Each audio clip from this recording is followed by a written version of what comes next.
Tonight, counting the cost of Storm Babette. The clean-up continues, but for some families, fears the damage is so bad they will never return home.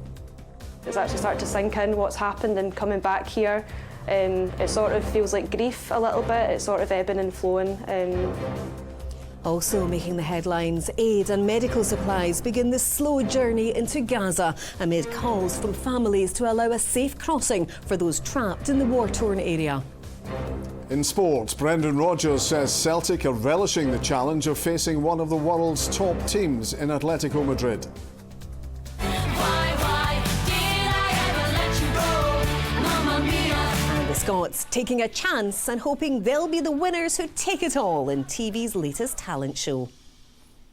I'm Kellyanne Woodland in Edinburgh. And I'm John Mackay in Glasgow. This is the STV News at 6.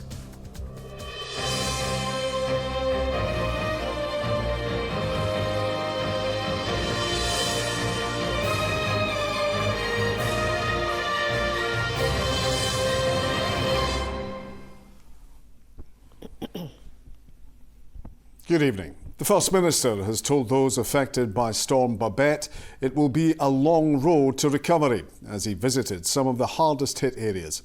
During his visit, Humza Yousaf told one local that the Scottish Government will support as much as we can. A huge clean-up operation is now underway with fears the damage is so bad some families could lose their entire home. In a moment, we'll hear from Lynn Rankin, who's been speaking to those affected. But first, this from Ollie Dickinson. This is what Storm Babette left behind in Ailey Guthrie's home. Thick mud, in some places ankle deep, left by floodwater that was higher than the windows of her house in Dundee. The door burst open and honestly, so quickly the water was up at my waist. The sofa was floating. I had to barge past everything to get to my bedroom to grab my cat. There isn't any words. That's what people say to me as well, like, I don't have the words, and I say it's fine. There isn't any words for it. I'm just thankful we're all okay. You always need to look at the positives, I guess. The First Minister today came to Brecon, the area hardest hit, to see for himself the scale of the damage left behind by some of the worst flooding many can remember. As the clean-up begins, it's a community desperate for help.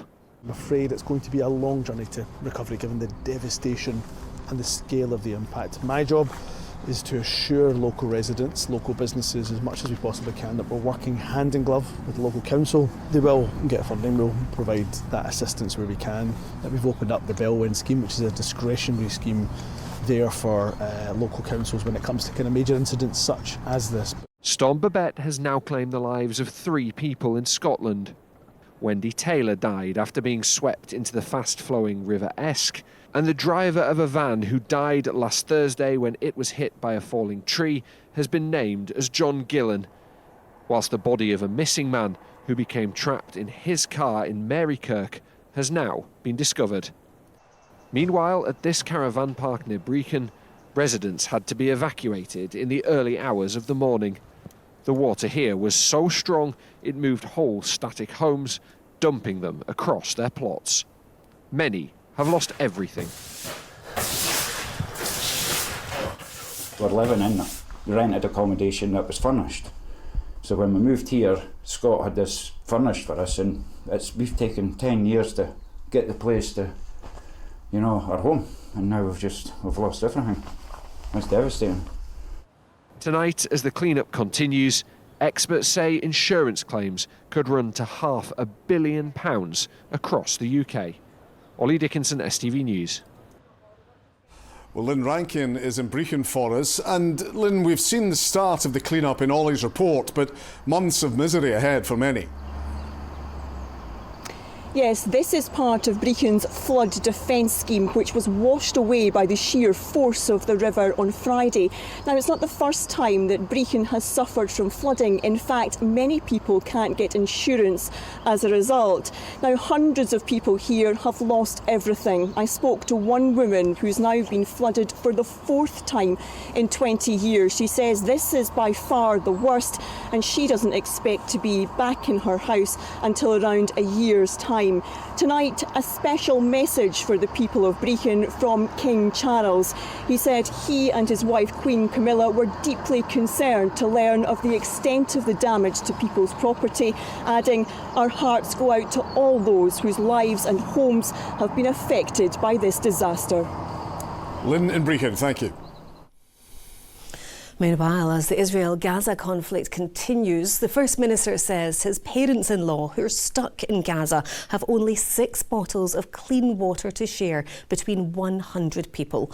It comes as aid and medical supplies are slowly making their way into the region.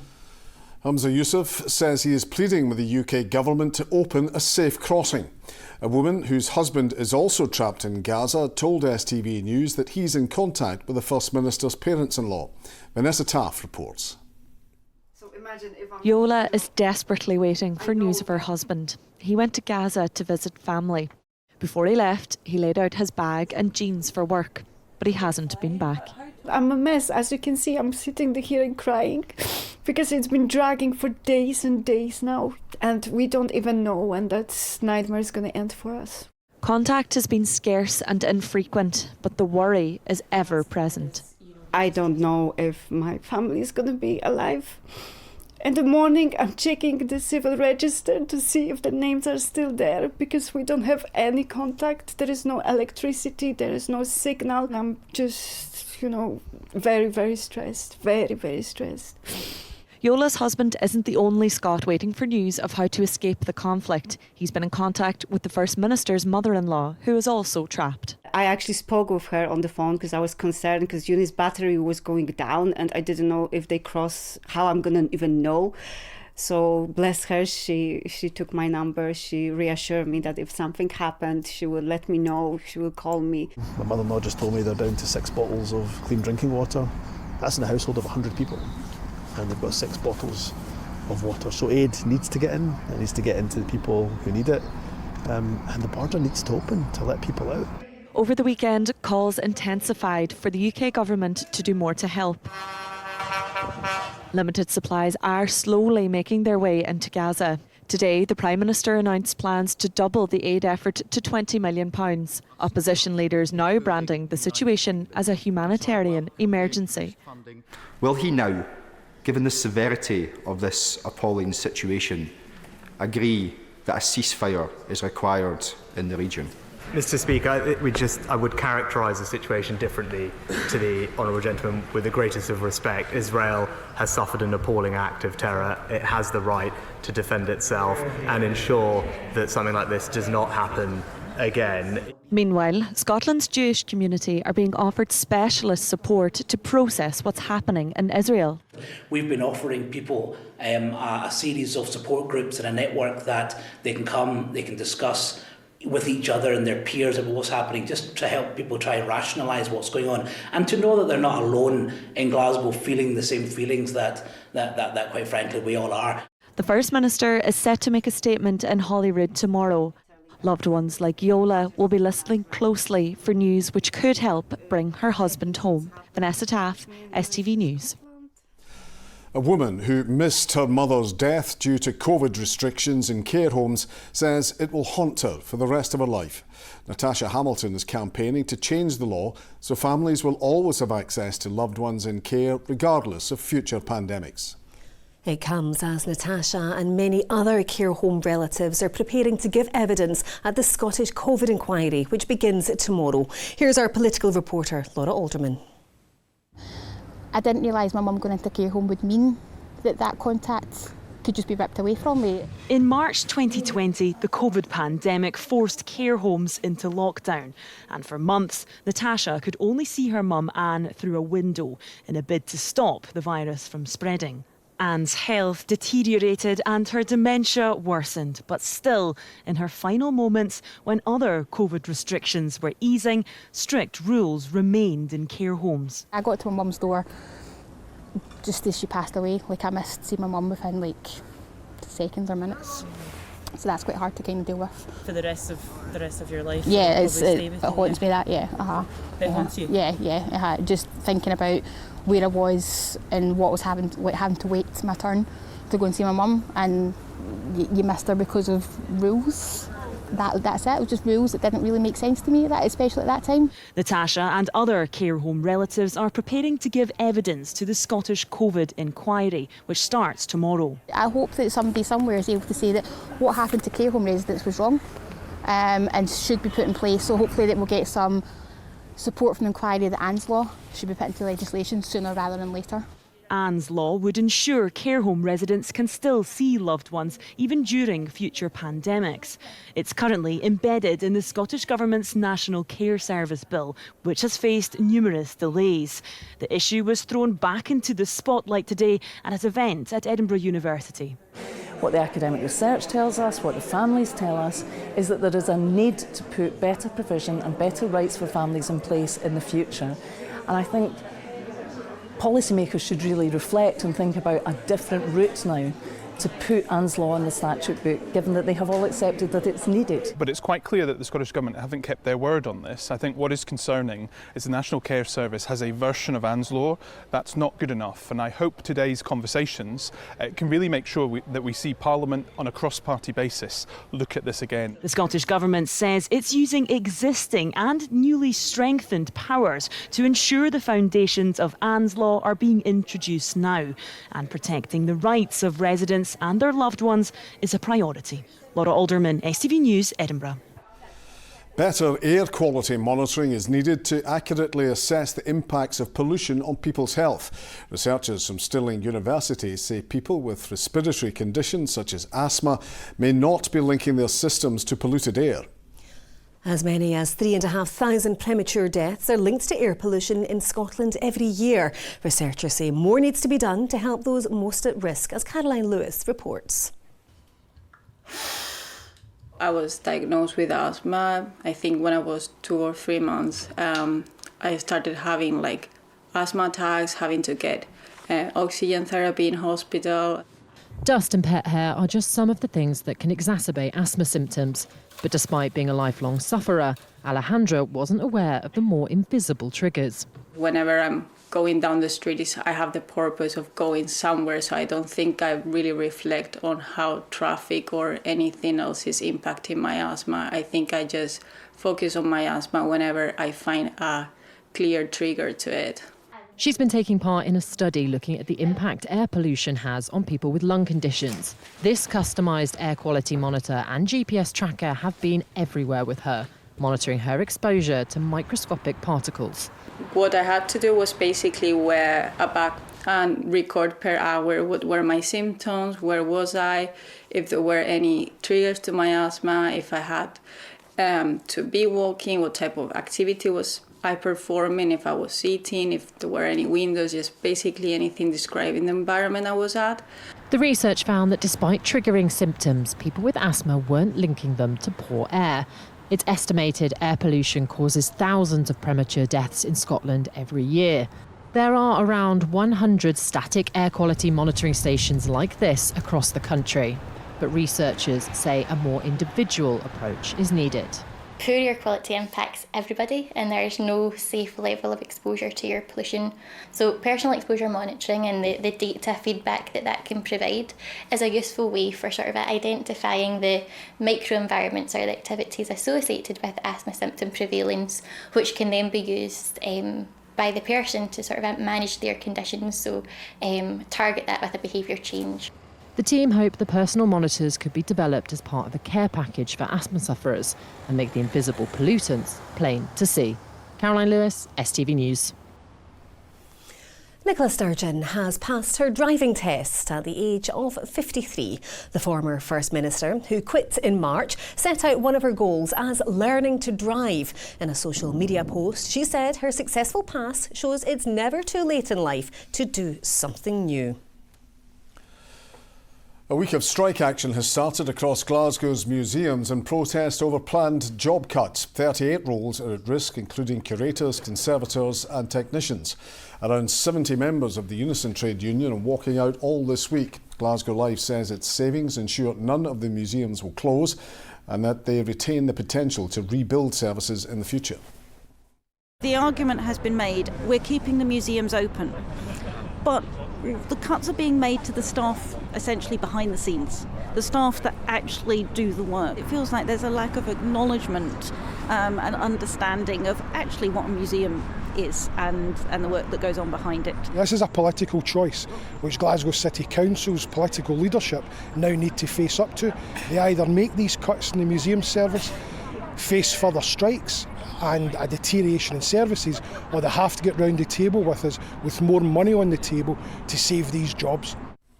Almost 250 leading urban and street artists from around the globe have joined forces in a groundbreaking auction to support a Glasgow charity. They started as blank vinyl album covers. Now it's hoped the sale of hundreds of original artworks will help support services and research at Glasgow's Children's Hospital. Caitlin Hutchison has been to McTeer's auction house to find out some more.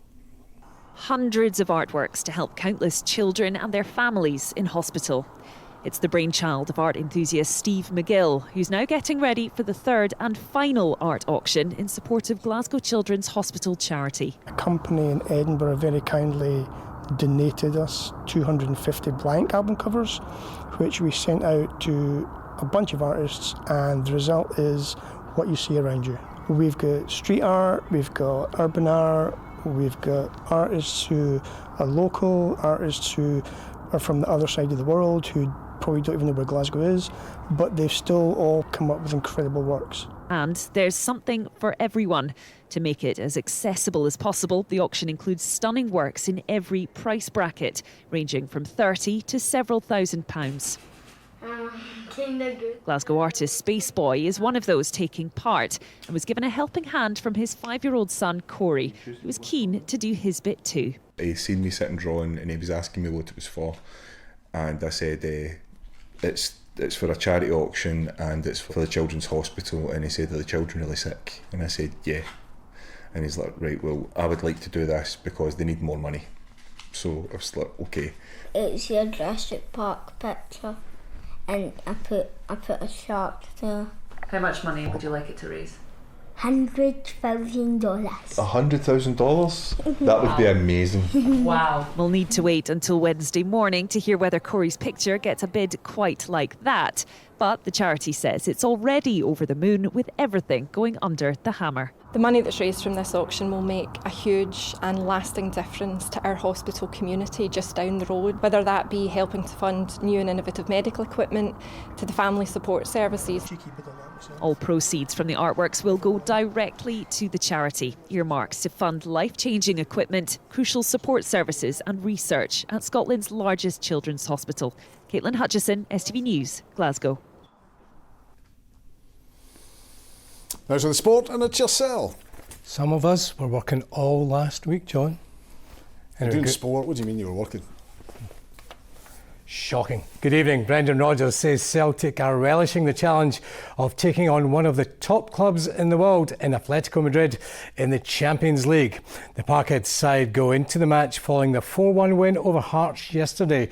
Matt O'Reilly, who opened the scoring at Tynecastle, is confident they can get the first points of the campaign on Wednesday night. At the start of the season, Brendan Rodgers called on Matt O'Reilly to score more goals, and he's certainly done that. His sublime strike in the 4th minute was his 6th of the season and set the champions on their way to a convincing win at Tynecastle. I haven't set any targets. In terms of numbers, I'm not really thinking about numbers at all at the moment, if I'm being honest. I actually forget quite often when people ask me, which I think is a good sign, because I'm solely focused on kind of just improving my all-round game, and I think goals kind of just come as part of that. Tomoki Iwata's goal was the icing on the cake for Celtic, his first for the club, the team's 4th of the afternoon. The focus now switches to Atletico Madrid in the Champions League. We're playing a club that's one of the top clubs in the world and one of the best teams. We want to be able to take on the best teams in the world. We don't have to be the best in the world, but we certainly want to be able to take them on. And the players will go into it with great confidence. It'll be an amazing atmosphere. Again, we start with the energy and the quality. We'll devise a plan over these next few days. If we play well and take our chances and believe we can do it, anything's possible. We've seen that before in previous Champions League games in the past. I think performance is definitely there. It's just a matter of being ruthless and being ruthless in both boxes, to be honest. As for Hearts, their fans made their feelings clear at full time.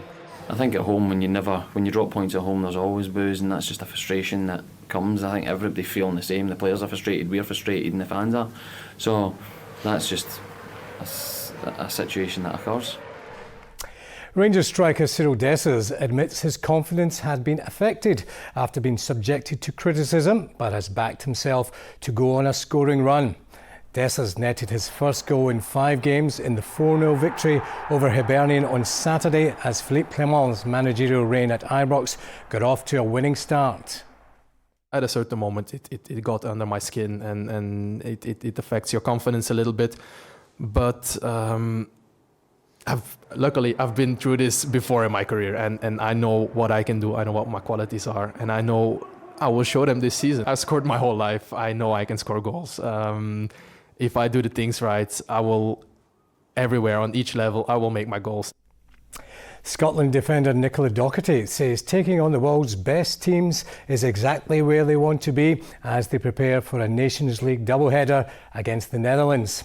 Pedro Martinez-Los's side are away to the world number 7 side on Friday night before hosting the return fixture next week. Yeah, we always knew that coming into League A that it was going to be a difficult group, but for us as Scotland, this is the places we want to be. We want to be qualifying for major tournaments, so no way better start to go is in League A against tough opponents. And look, I think we've proven in the last few games that we can really compete against these teams. To rugby, and Franco Smith hailed Glasgow Warriors' resilience as they made a flying start to the URC season with victory over Leinster. George Horn scored the pick of the 7 tries in the 43-25 win at Scotstoun.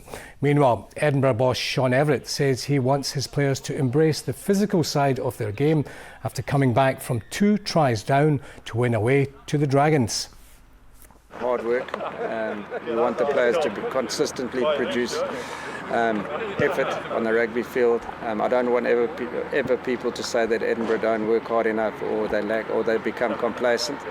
So it's an area of game that we've been working on. And that, folks, is all your sport tonight. As always, plenty of stories on our website, stv.tv/sport. All right, thanks for that, Rahman. Well, it's time now to get the weather forecast now from Philip. A spell of sea air will be followed by a strong chance of you have to try these. TUI sponsors STV Weather. Well, yesterday we saw a brief ridge of high pressure build in across the country. That's what gave us the welcome dry and bright weather. Unfortunately, at the moment, low pressure systems are gathering to the south of the UK, and those will mark the return of unsettled conditions by the middle and the second half of this upcoming week. Back to just now, and as we head through the rest of this evening and overnight, we are seeing some clouds spreading in from the south at the moment. That will become fairly widespread overnight. Some low cloud mist and murk will form mostly on higher ground. Aside from that, though, it will be a largely dry night to come. Light winds, a milder night compared to last night with lows of around 6 or 7 degrees Celsius.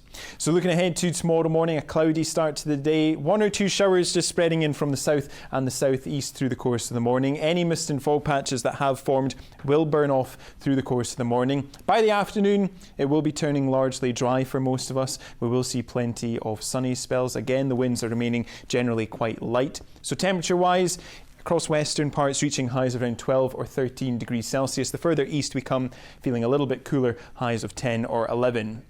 Now looking ahead to Wednesday, further outbreaks of rain will spread in across eastern parts. Drier and brighter in the west, with temperatures on average reaching highs of 11 or 12. Bye-bye. TUI sponsors STV Weather. And finally, a couple of Scottish Super Troopers popped up in the first episode of Mamma Mia, I Have a Dream on STV last night. The reality show is searching for singing and dancing queens to cast in the ABBA-inspired West End musical. The hopefuls are praying the judges will take a chance on them, but will either of them triumph as the winner who takes it all and makes a money as a stage show star? Laura Boyd has been finding out. Greece. Beautiful islands, sunshine, and the home of the iconic Mamma Mia. Now also the home to brand new reality show Mamma Mia, I Have a Dream, which stars two talented Scots who are on a quest to win the roles of Sophie and Skye in the West End production of the musical. Meet Super Troopers Stevie and Cray, the theatre school graduates saying gimme, gimme, gimme a part. I got offered to go, and 3 days later I was in Greece.